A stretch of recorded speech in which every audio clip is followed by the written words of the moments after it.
Good morning, Detail family. OGDetailer here. Well, I got the G-Wagon in the shop.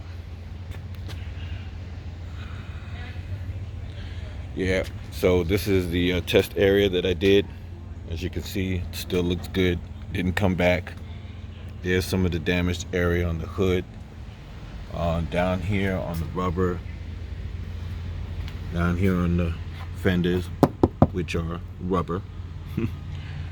And then up here along the top. So, like I said, talk to them about, after getting this thing, all of the water spots taken off of it, that they should coat it. So they went with the coating. So I'm gonna just wrap it up with a coating once I get it all taken care of and getting it tightened up. So a lot of people were asking me like, hey, what was the process that you used, or what was the chemical that you used? So I wanted to get on real quick and kind of explain it, because the product brand is really irrelevant when it comes to anything that you're doing. I mean, you know your products, and you should know your products, and what works for you. But I went back to my teaching, that in the detailing world, one of those things that you learn and stick with you, or should stick with you, is the least aggressive process or method, and then you move up. You don't want to jump in. You don't want to jump in with a sledgehammer and get yourself in trouble. So basically, I took into consideration the substrate. Okay, so plastic here, the substrate that's here is probably, it feels kind of light, might be plastic. We got rubber here, and then also the other thing that I took into consideration was the matte finish. So didn't want to do any processes that were really aggressive, because once you scratch it or damage it, it's a wrap. It's not like you can go in and do a paint correction on a matte finish. So polishing and all that, there's some guys will even talk about polishing and light polishing. That was something that I didn't really even consider, but I did do I started off with a vinegar mix, started doing that, and this goes back to knowing what your contaminant is. And I know that hard water, it's a mineral. So what do you use to break down a mineral, and what would be the best process? So I wound up using an acid base, but I didn't start with the acid. I started with vinegar. Then I actually used another product that maybe didn't have as much acid in it, wasn't as strong. That moved it a little bit, but then I went to a higher, stronger one. But I was also being aware of my outside environment. The finish was really cool, and I kept it wet. I kept it, and basically what I wound up doing is massaging the water spots, or massaging the minerals off, using the acid-based product. And I just slowly kept moving and moving. I used one of those soft kind of sponge, almost like the soft little sponge that you use to take the bugs off. So I used that along with just really gently going back and forth, letting it sit for a little while. And you see in some of the pictures, you saw how it was wet.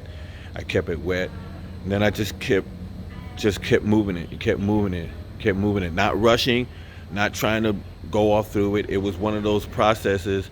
And after I thought about it, I said, you know what? I basically massaged the minerals down to just warm down, but slowly and gently. And this way, when it was finished, this was my result. It's clean. There's no scratching, there's no marring on this paint, on this matte finish. So that was it, fellas. That's the way that I got rid of these things. So now, like, hey, I got it in the shop, and let me tell you, they were blown away. And like I told you earlier in the video, they took it to 3 detail companies. They had 3 detail companies, and none of those guys were able to solve their problem. They even took it to a high-end Mercedes-Benz dealership where they bought it in. I'm not going to say the name, but where they bought it, and their detailer, their managers, they didn't want to mess with it. They kept telling them, well, you might want to talk to your insurance. That's where they were going with it. So I say that to say, man, hey, I pretty much gained a customer for life. The company that I'm working through that's actually taking care of the car for the customer is the one that told me, hey, take it in there, get it all cleaned off, get it taken care of, coat it. They're gonna fit the bill because the water spots came from one of the neighbors of. They have all these houses that they're leasing, the leasing company, and basically one of the sprinklers from the other house got onto their sprinklers. So I thought that was very commendable that they're just going to take care of the car for them.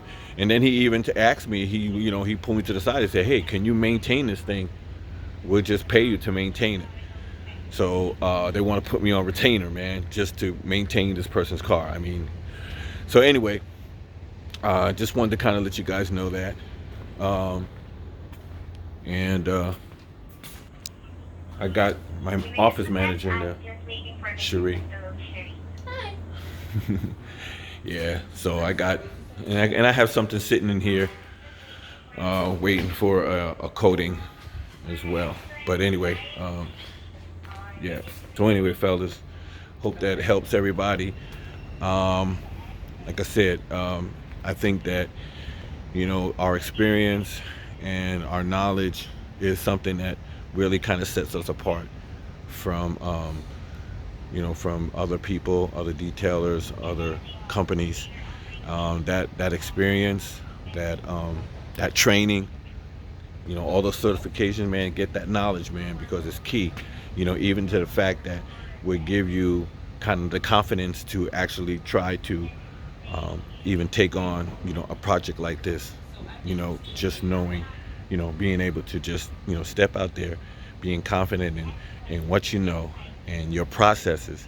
Like I said, I can't stress it enough that the doing the least aggressive process first. I think that's kind of like the problem sometimes that we have with these things on YouTube, and these guys throwing up all kinds of products and just get this stuff, and people get things in their hands and they wind up messing up people's cars and jacking up people's cars because they say, oh well, they did it on YouTube. It's like man, beware. So anyway, least aggressive process, knowing your substrate, and that was the thing too, because it acted different on the rubber, because it actually was stained, and that was the thing that I was concerned about, because it's gonna stain the rubber and react different than on the metal.